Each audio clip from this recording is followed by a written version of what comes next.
welcome to QI, where tonight we're on lethal form. Let's meet the death-defying Sandi Toksvig. The death-denying Jason Manford. The death-dealing Bill Bailey.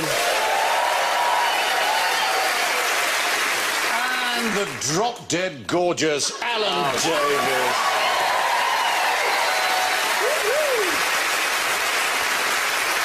At least 1 out of 100 has to be complimentary. That was very kind. Yeah. Now slay me with your buzzers. Sandi goes. Jason goes. Wow. Wow. Bill goes.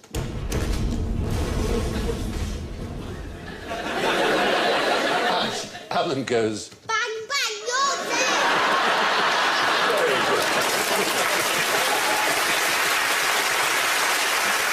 So, before we start, I have to remind you we have in this series a spend a penny round because of L. Exactly. Because L stands for lavatory. One of the answers will involve lavatories in one form or another. All things lavatorial. So if you do spot a lavatory lurking anywhere, play your joker, and if you're right, I'll give you some points. What could be fairer than that? Now, I'm going to hand out some bags. Can you take one and give one to Jason? Sandi, there. You? And you've got yours, I think, already, haven't you? Now, you should have a bottle with a cork in it, and I want you using the bag and the bottle to get the cork out of the bottle. You can't break the bottle, obviously. Are these are the ones we use when we go dog walking? Yes, they are. They're poop scooper dogs. They're poop Exactly. Are they? Yeah, but they haven't been used, I promise you. Obviously, yeah. I was going to use the penny. Oh, I say, Wait. Sandy's looking promising. That's definitely the right idea, is to blow down the bag, but try, I think you need a little bit more down the bottle. More, right. as much of it as you can get. You might use your pen to push, as long as you don't that's a good tear idea. the bag. Oh, it's exciting. I don't know what I'm doing. No.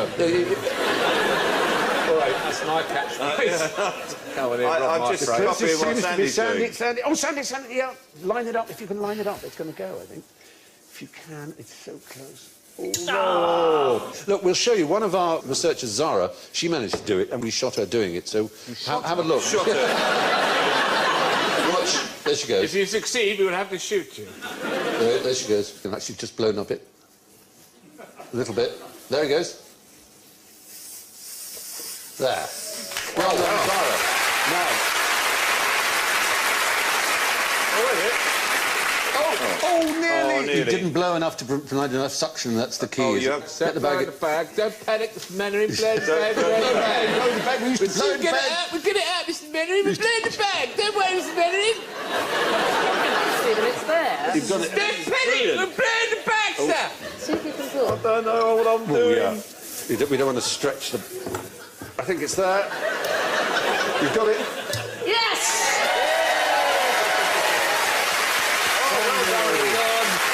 Brilliant.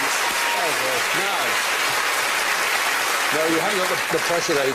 OK, pop and water.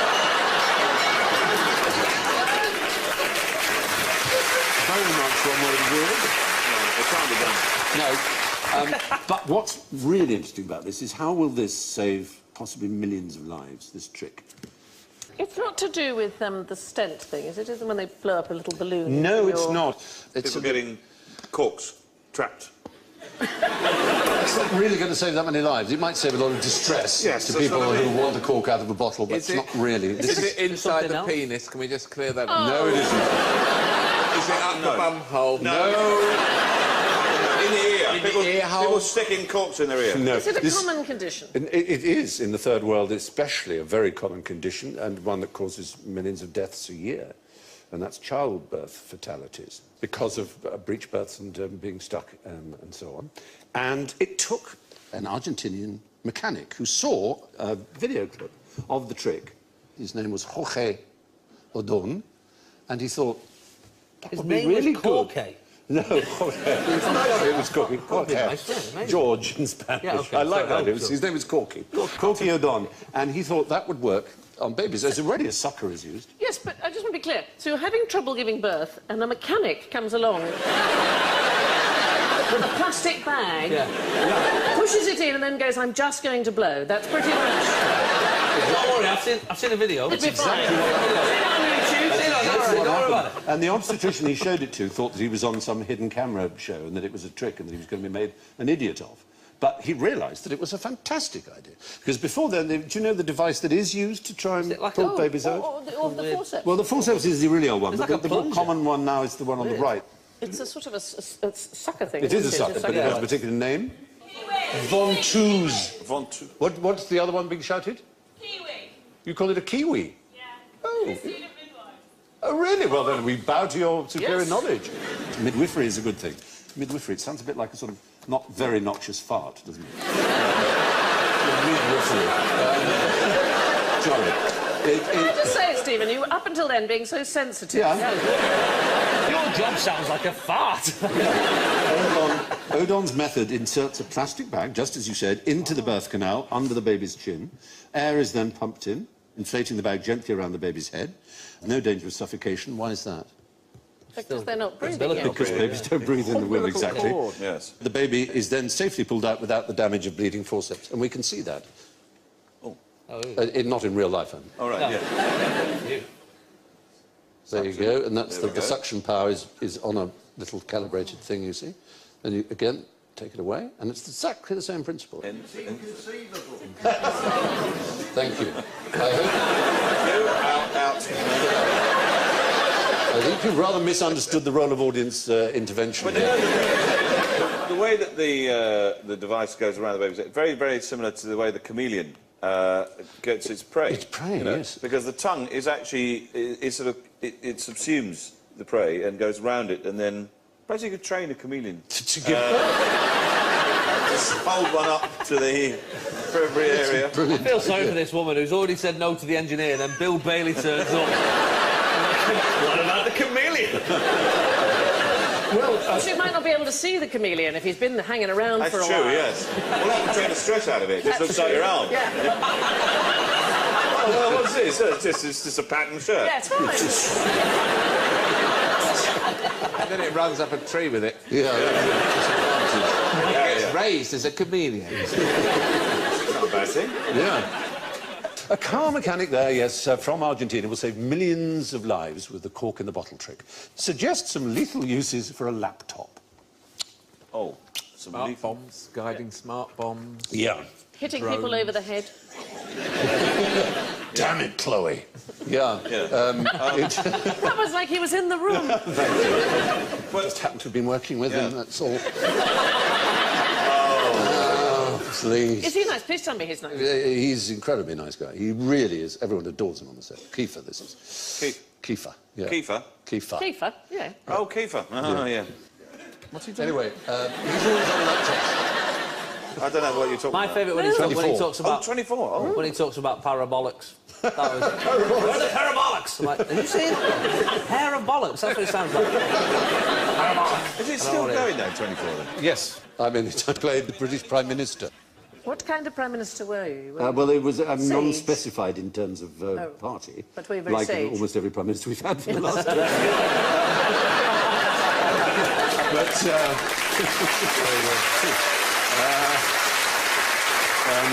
Is it really over the top London though? Is it like, Chloe, I forgot my Oyster card? It is all shot I'm in at London. Spinningfields. The engineering works. My bus replacement service. Follow me on the satellite. The driver hasn't got a clue where he's going. What's the best way from Kensal Rise to Laverick Grove? You can't use the Harrow Road.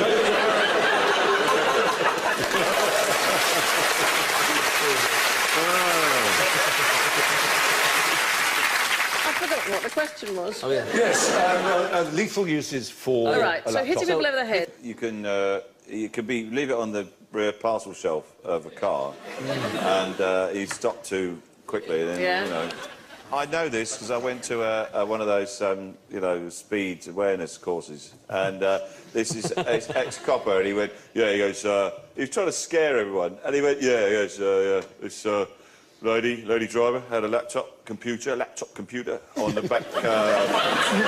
Mel Smith was in It was.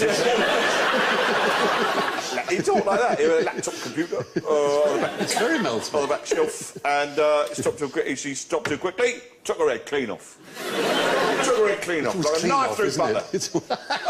And there was a dear old lady next to me who'd been caught doing 31 miles an hour in a built-up area. On a tiny little scooter thing. On a mobile.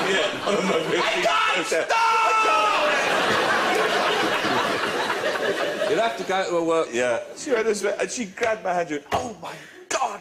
like that. And, of course, I can't imagine it. No, actually, we're in Australia, and it's a program that's written on a computer. A virus. It's nothing to do with the Wi-Fi, is it? Is that... Do they No, not? no, it's a specific program written by a specific person in order to help someone do something that will end their lives. Is it some euthanasia It's a thing? euthanasia program, yes. There's an Australian doctor called Dr. Death, obviously, as they always are, and he's rigged up this injection system to a laptop, and you have to answer 3 questions.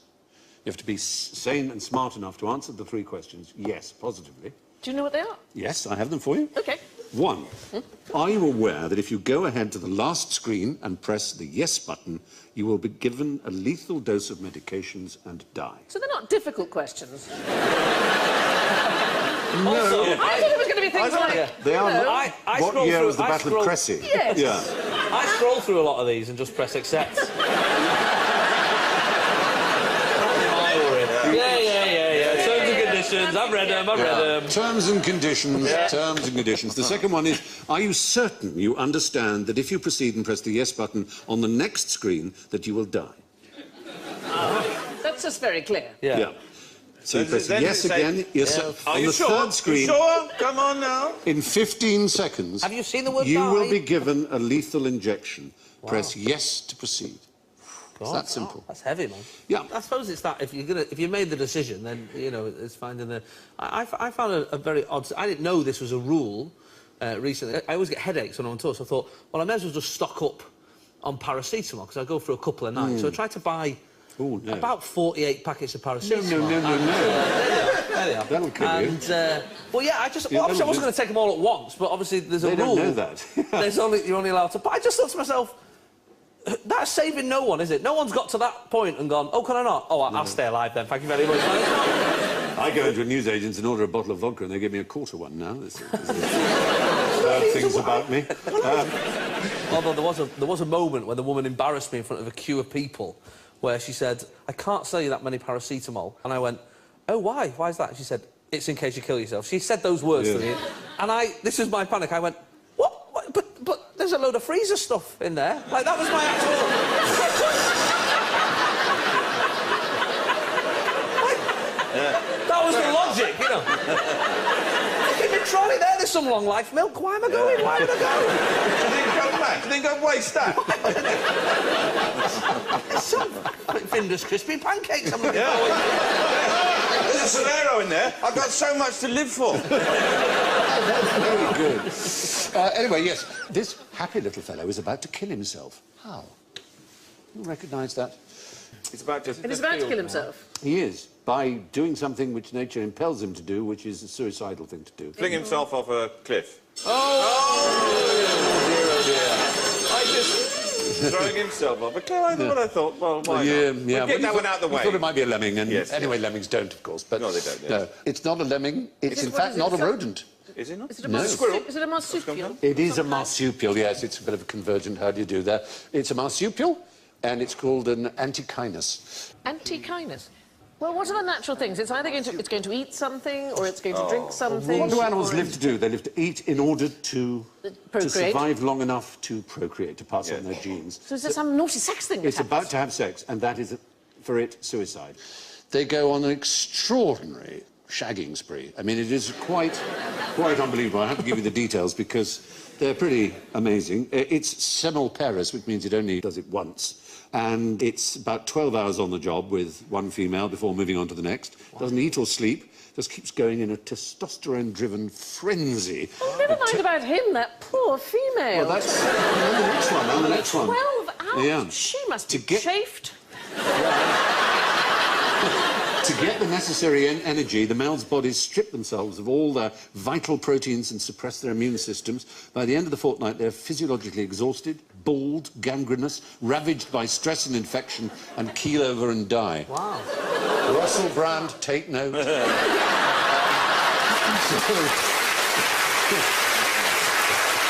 So it's pretty grim. It sounds like Henry VIII at the end of his life, doesn't it? It does, somewhat. It is. You bet. Does this happen only once then? Yes, semel parus once is like... So semel they're is dead once. before the children arrive, Very much so, and that, some people think, may be the reason. just to get out of childcare. Yeah. I never thought of it. Or if you give it a better gloss, it's in order Food. to leave more food for their children. So 12 hours and then another 12 Yeah, hours? yeah. This lasts for a fortnight, apparently. Yeah. Wow. 2-week mating season. There's somebody in the audience remembering a Spanish holiday. Magaluf, 1982. Oh, that was a party.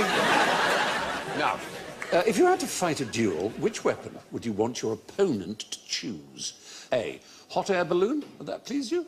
B, a billiard ball? C, a sword? Or D, a sausage? Sausages are fairly non-lethal. You'd See, say I would sausage? think you could get terrible food poisoning Yeah, from the that's got sausage. Yeah, but Well, we do have history on our side, so we can tell a story about the sausage. There was a scientist, a very eminent scientist, who was rather liberal in his ways, who lived in Prussia, and who was the great leader of Prussia, who basically unified Germany and was what we would call prime minister, but he was the minister-president of Prussia. Bismarck. Von Bismarck, exactly. And this German pathologist, who was called Rudolf Virchow, so opposed the mighty armaments program that Bismarck had started that he enraged Bismarck, who challenged him to a duel. So because he got to choose, this doctor, who was the first man to isolate the pathogen behind pork that had gone off, which is called Trichinella spiralis, said, OK, the weapons will be sausages, one of which would be poisonous, toxic, as you say, with this agent, this pathogen. So he challenged him to a breakfast, essentially. And Bismarck didn't like the idea, so called the whole thing off, which the challenger has the right to do. so it's a sausage roulette. Yeah. Yeah, basically. Sausage roulette. Yeah, but with only two. And so you had a 50-50 chance of dying, so that's a pretty dangerous duel.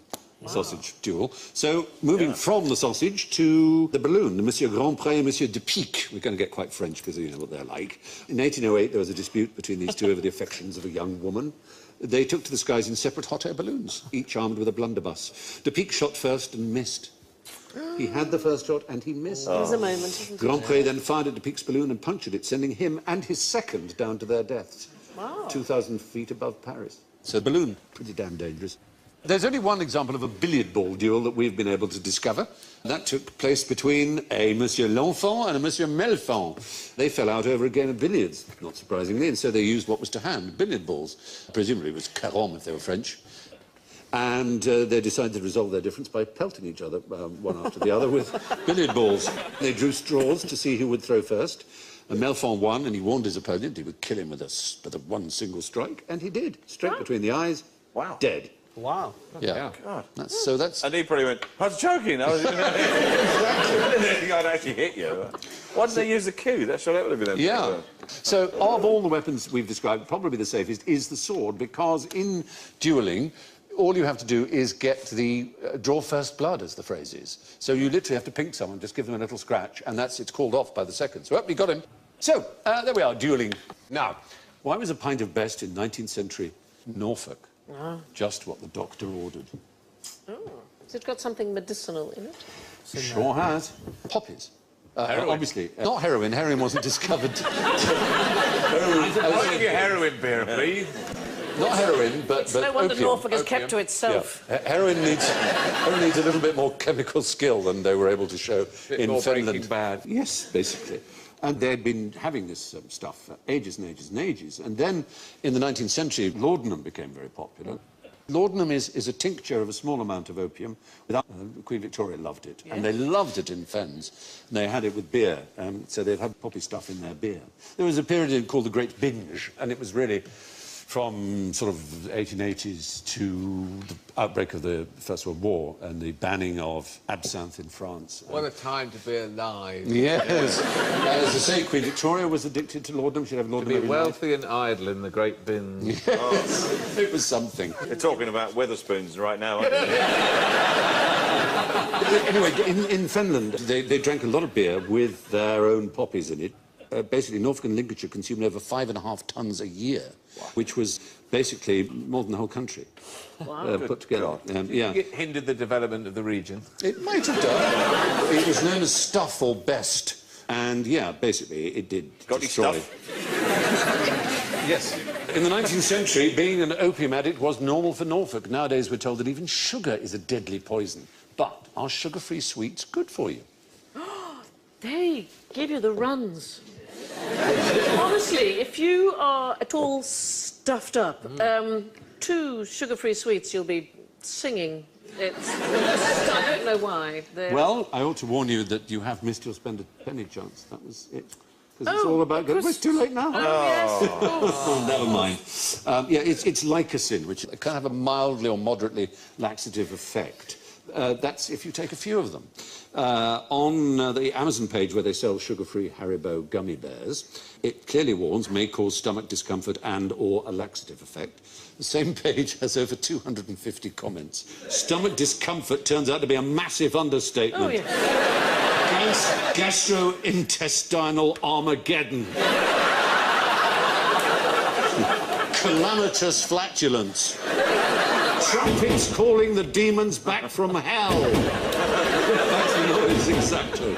I'm just adding some noises to the story. Guttural pronouncement so loud it threatened to drown out my own voice. And flammable liquid napalm extruded. Those are some of the milder comments. I've never known anything like it. I got some butterscotch sweets, and honestly, I had 2. And I thought it was a good way to help me lose weight, and it did. Yeah. And now for the lethal concoction of toxic misapprehension and venomous disinformation that we call general ignorance. So fingers on buzzers, if you please. Right. Name a non-venomous snake. Yes. The grass snake. Oh, what? We thought you might say that. Well, clearly. Yeah. I was very quick on the timing. All venomous, but just not very? Yes. All snakes are venomous. Recent discovery by a man you know you can trust because of his name. He's called Professor Brian Fry. University of Queensland. And in 2013, he showed that even snakes that kill by constriction have venom in them, and it's been repurposed to create a sort of lubricant to help swallow the huge things that constrictors swallow. Wow. But it still contains small quantities of venom. Fry comments, I find that very odd saying that. Their toxins are the equivalent of a kiwi's wing or the sightless eyes of a blind cavefish, defunct remnants of a functional past. And he showed that the world's largest lizard, which is... Komodo dragon? The Komodo dragon, yes, kills its prey with venom, which we all thought beforehand that it was killed with sort of bacteria, that it just basically bit it, and it had such disgusting slobber that the thing caught infections. Yeah, but they actually envenomate. It seems so, yeah. The small fangs at the rear of a grass snake's mouth do actually spit out at you, and they'll hiss, and they'll strike, and you will get a small, itchy infection. Envenomation, as you say. Right. So there you are. That's weird and surprising. There are no non-venomous snakes. They all have venom glands. Now, Alan, would you take a bullet for me? Yes, Steve. Oh, thank you. Very good.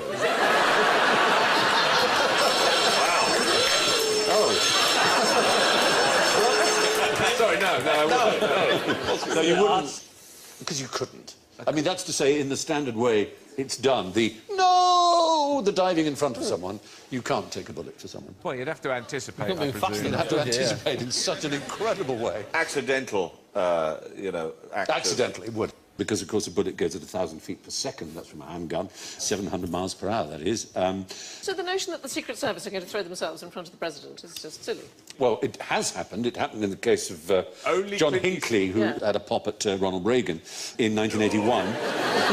That's it, exactly. This is how I would do it. I wouldn't use my head. No, very sensible. I'd use my arse. Your arse. My leg. Yeah, I would use that. Supplementary question. Why do people fall over when they've been shot? It's just been shot.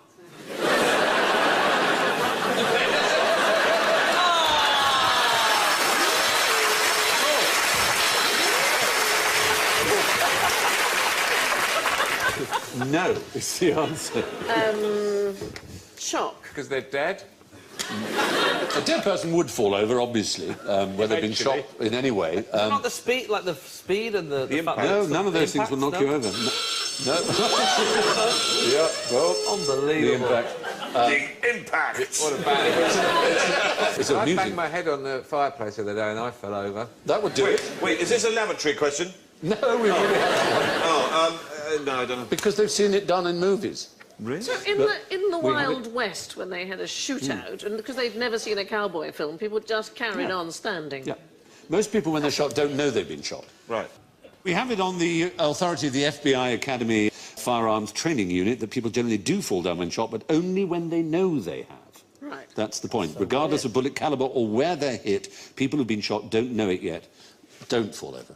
Unless you were shot and your leg was shot off. And If then it was shot off, you would naturally, yeah. There are So- circumstances. There are in which you fall circumstances. But books, films and TV have educated us that we are supposed to fall down. That's right. Right. Now, is it wrong to eat people? Undergraduate philosophy class. Yes. Depends on the circumstances. It would not have been wrong to eat Hitler, I would argue. I think it's wrong to eat this one. Yeah. Unless that's Hitler. Yeah. Oh, well, yeah, that's a very good ethical point. Are you saying there are some circumstances where it would be... Well, cannibalism is not illegal in Britain.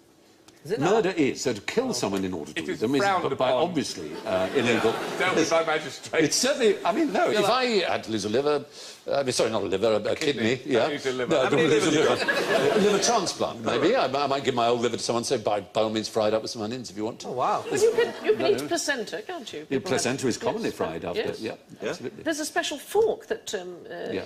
for cannibalism. There's a three-pronged fork, and I've always thought if you saw one laid on a table when you've been invited, it'd probably... yeah.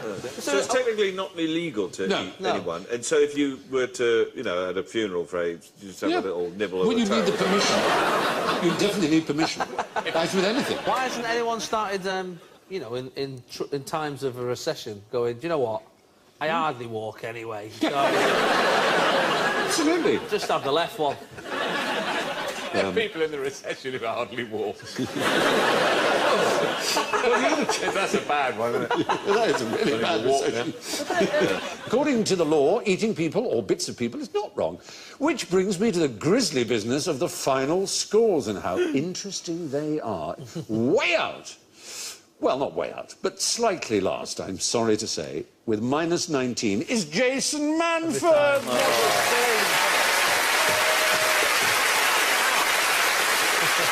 Trailing clouds of glory in a very respectable third place. Would you believe it, Alan Davies? Second, with minus 8, Bill Bailey.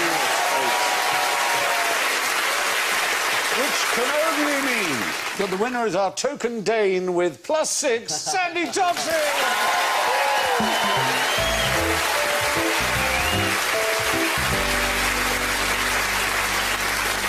And with that, it's a big thank you and good night from Sandy, Jason, Bill, Alan and me. And we leave you with the last words of the poet Richard Savage, who died in 1743. I have something to say to you, sir. No, 'tis gone.